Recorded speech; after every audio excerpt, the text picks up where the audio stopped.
ಎಲ್ಲ ವೀಕ್ಷಕರಿಗೆ ಸ್ವಾಗತ. ಇವತ್ತು ನಾನು ಉಗಾಂಡದಲ್ಲಿರುವಂಥ ಇಂಡಿಗೋ ಕಲ್ಚರಲ್ ಸೆಂಟರ್ ಮ್ಯೂಸಿಯಂನಲ್ಲಿ ಇದ್ದೇನೆ. ಇದೊಂದು ವಿಶೇಷವಾದಂತಹ ಒಂದು ಮ್ಯೂಸಿಯಂ. ಇಲ್ಲಿ ಆಂಗ್ಲ ಭಾಷೆಯಲ್ಲಿ ಇದನ್ನು ಮತ್ತೆ ಹೇಳಲಾಗ್ತದೆ.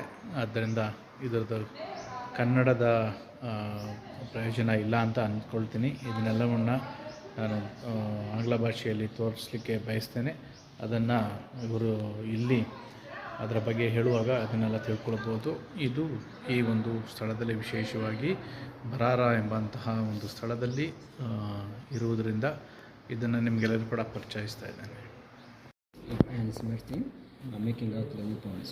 So these kinds of stones that you see, though they were used traditionally, but are those that we still use now in our daily life. So like number 2 and number 3, well, that is a big surface stone where we press the millet seeds or the sorghum seeds, and then you press your hands on number 2, number 3, then you grind, you press and then do the grinding of the seeds to get the flour, which you can make out to make the porridge or even the bread. So that one is still used in the daily life. Then number 1, that is otale, that we call, in English we call it the iron ore.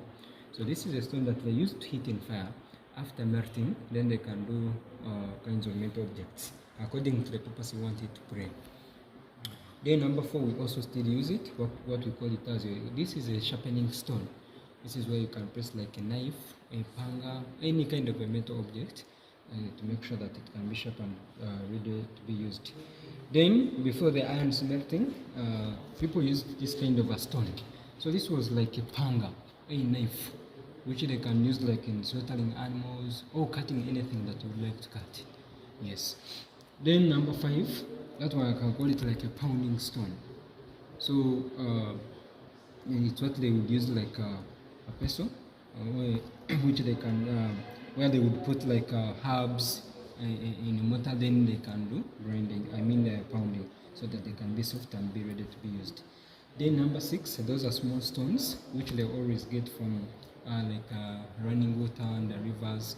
So these ones you can use. Traditional people use them like in playing a board game.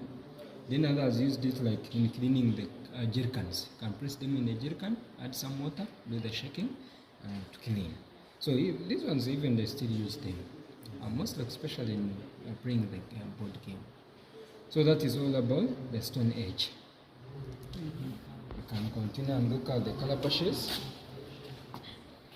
These are calabashes, and of course these ones you plant them as if you're planting pumpkins, but there are different kinds of seeds that you use. So they also plant them, they get mature, you harvest them. After harvesting them, you dry them, and then now you can shape them according to the purpose you want them to pray. But majority of these are used of storage of milk and the local brew. That local brew is got from the bananas. After squeezing them, you get the juice, and to make it beer, you can get the juice adding on the roasted sorghum flour, fermentation, and then that is the local beer. So majority of these like number 5, number 4, number 2, those are all for beer. Then number 1, that is the calabash, which our ladies still use for churning of milk, the shaking of milk in order to extract ghee. So that one is still used. Then number 6, you can use it to storage the milk also, or even the yogurt, that we call a makamu.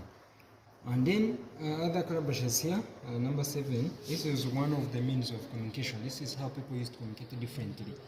You just blow, so it produces a sound. In case of anything, over communication, over any kind of a danger, this is a funnel, which is made out from a calabash. Then number 3A and number 3B. This one, number 3A, you can use it like a cup to serve, to fetch, or over the porridge or the beer. Then number 3B, that one you can also use it for taking your local beer. Then number 9, that is specifically for keeping ghee, for storage of the ghee. Okay. Number 10 is still also for milk, and then others, like maybe number 11. This is traditionally how they used to treat someone who had constipation. Yes, some of them would use like a straw. Then others would design like a small calabash which can be easy for them to pass through the Islam of the child. And then because there are some kinds of herbs that they would use Yes, so we push the medicine into the kid so that he can feel well. Number 12, that is a katwende, and most especially among the cattle keepers, the guards, they had kinds of herbs, and which they would mix in a ghee, and then they use it as like a Vaseline on their body, so to make sure that they look nice and soft, their bodies. So that is where specifically where they would keep that ghee, which would be used like a Vaseline. Yes. Then number 13, that is Ngunga. That one was used on a treatment of headache, because then there were no tablets. So people, in case you had like a lot of headache, where you're feeling pain, it's where they would cut you, and then someone apply a horn where they would suck out the blood so that you can reduce on the pressure. So in case maybe on blood not enter into your mouth, this is where they would apply that calabash, they press it there so that when they suck, they can go into directly. That's a small thing. Then here, all about another skill, which was done by the people here. This is all about pottery, what we call okunogola. So these are all clay objects, okay? And all these pots that you're seeing, even up to now, they still use them, and which they were used like the traditional saucepans. Yeah, for the local beer, the number 2 for vegetables, we still use the other one where we do the mingling of the millet bread. So we still use that. And then we have this, which is for water. And this one also traditionally with like a traditional refrigerator, because it keeps water to be cold. Yes, so they still use this. Number 3, those are smoking pipes. So it is still part of the culture, most especially the cattle keepers still do much of the smoking. And then the drinking pots also of number 6, number 4, number 5, those are also used for drinking. Number 9, this one where you can keep like it is like a plate where you can put like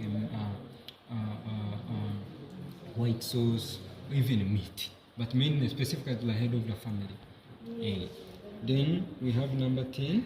This is we have specific grass which we can use, and then you press it in, you put some fire, and the smoke that is coming up, that is where you press your milk pot, what we call a chanzi. Then the smoke from that specific grass can go directly into the pot. Then after cooking your milk, you press it there. I mean you put it in that milk pot where there is that smoke. Then you can put your milk. That is how we do reservation or have the wound of the milk. Then these ones are only for women. This is what they use for their personal hygiene. They also have the specific herbs that they use to make sure that they fumigate or they steam themselves. That is the time when they have to have the good scent when they are in their bedrooms with their men. Yes. Then we look at the carpentry, and one of the ancient skills that were done by also the first leaders here. And it is not every kind of a tree. There are specific trees that you can use to make out strong products. And all these products you're seeing, many of them are traditional, although there are some that we still use now. Like the spoons and the shoes, it's rare now to use them nowadays. The shoes, those are wooden shoes, what we call in Karavana. Then the spoons, which are also made up from wood. And then all these sticks that you're seeing here are still used. This is a mangling stick. The next one, a shando, that was used like a spear.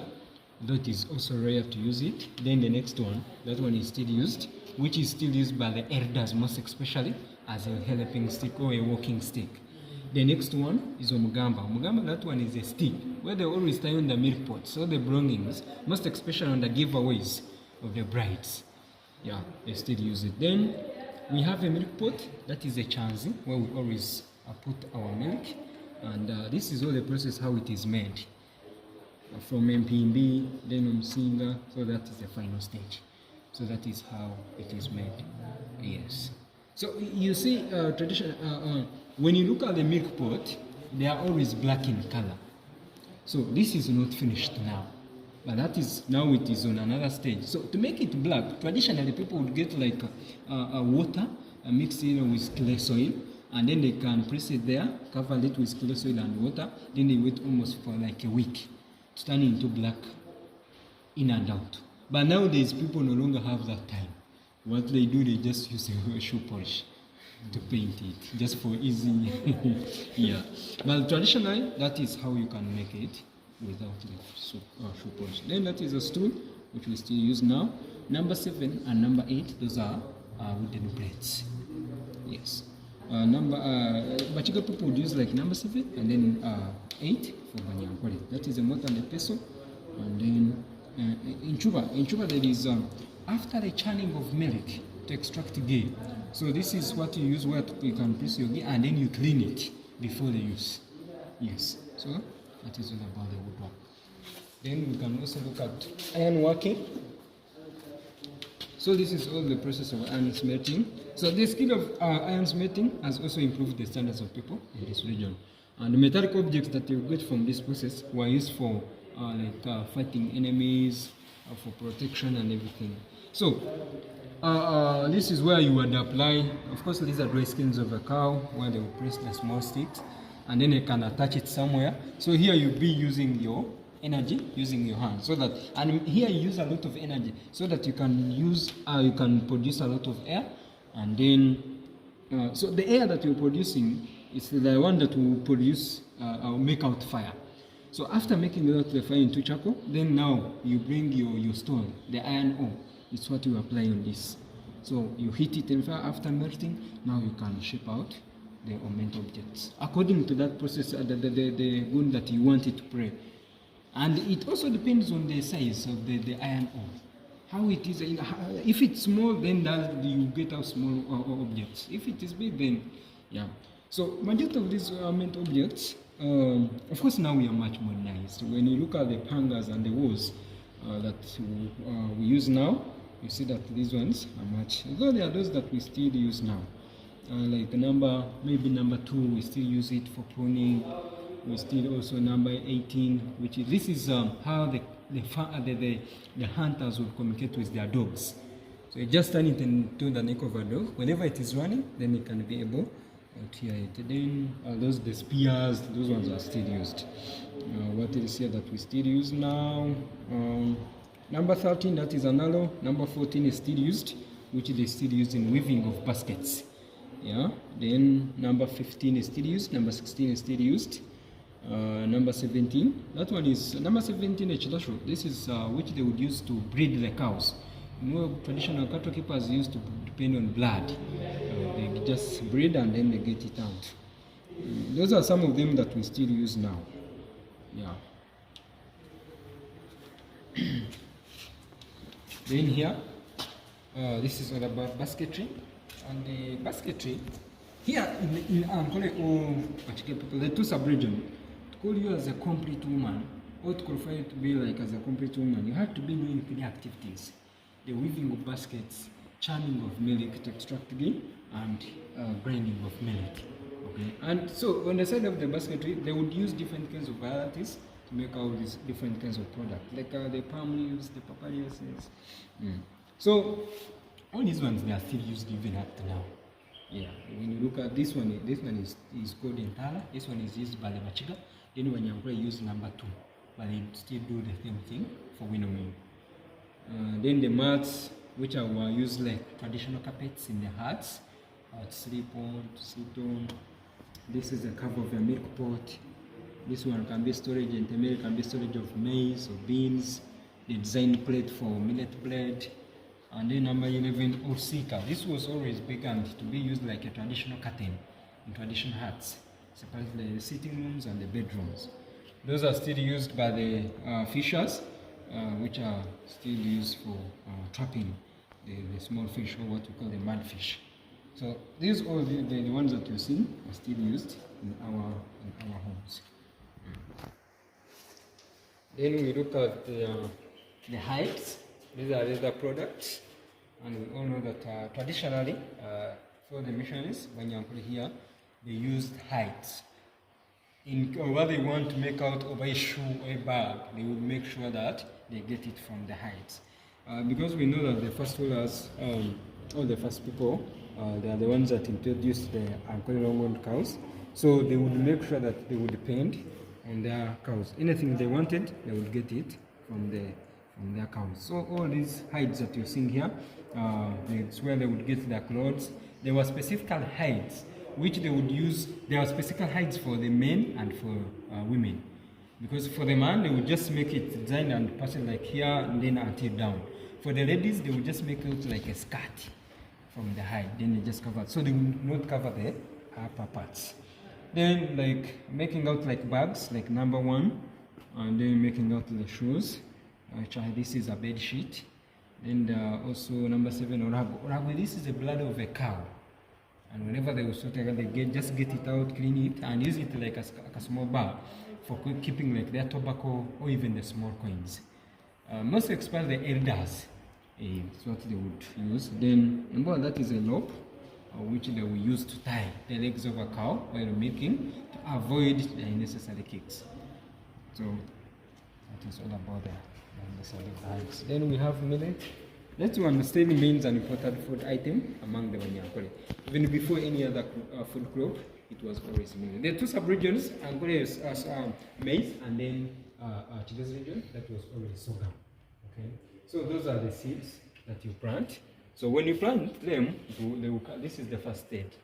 This is how they come up, and this is how they grow.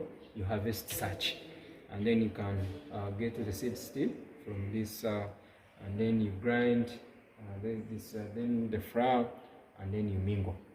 So this is the bread. That is how it looks like, and then that is the same bread. Then it's also, this is the traditional packaging of the seeds. Oh, if I know that maybe you like the seeds, this is how I should pack it. Yes, this is the safest way. And this is how it is modernized. There is a flour for the porridge and a flour for the bread, which has the cassava in it. Okay. Then the other side is all about hunting. Hunting has also been a major activity here in Ankole. So there are some of the materials that they would use in hunting, mainly to trap wild animals, which they will also use for conserve meat for their families or in their home to take as food. Then we have the side of the homesteads. This was like a whole finished house for the farmers. Okay. Because we know that we are made up of the 2 classes, the farmers and the cattle keepers.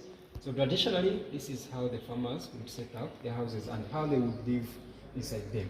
As you've seen, the people inside, and that was the dressing code.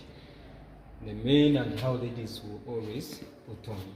Okay, as I told her that was one of the activities that ladies, whenever the men would consider someone to marry, they make sure that they know how to do those activities. Why a man was always hard? Because it was always a work for ladies, and because it was not a simple work to do. You have to grind millet, which will sustain almost like 10 members in a family. So for her not to get tired, the husband used to sit near her, as mainly is also taking his local beer and smoking. Then he keeps on giving traditional stories as he's enjoying to do the grinding, hearing what to cook, so that he cannot get tired.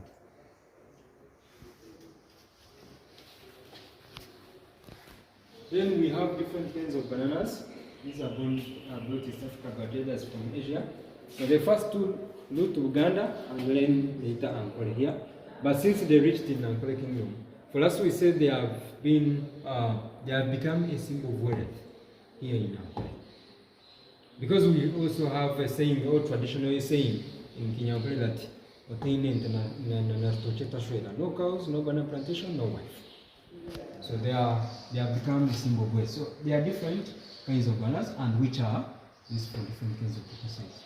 Those are the ones that we cook and eat, and then these are used for a beer broom, where we do the juice from, where we squeeze and get the juice from. Then gonja, the one that we roast, and then these are the yellows that we always buy on the highways. So those are also different kinds of uses of the bananas. Here this is we're squeezing to get out the juice from the bananas, what we call a shande, or tonto after when it is fermented. Then that is sorghum. Now this is the food crop of the Chiga. And So it was always with sorghum, then Manyakun millet. So this is also the Bachiga people, how they used to set up their houses. These are the people who live in the hidden areas. As you're seeing the background, so this is how they would set up their houses or their families within the mountains. But now, traditionally, Bachiga men used to prefer having polygamous marriages, marrying of more than one wife. But still, though they would marry many wives, they would not separate them. You would find when they are all in one homestead. So these are 4 families, 4 wives, but for one man. And for him also, he will not have an extra house around. So since they are all his wives, so he would rotate every night. Today is here, another day is there. And whenever he would, when he was looking for many wives to marry, he make sure that they all have skills of farming. Yes. So that's why you see every family has its small huts, granaries, the stores for their own food.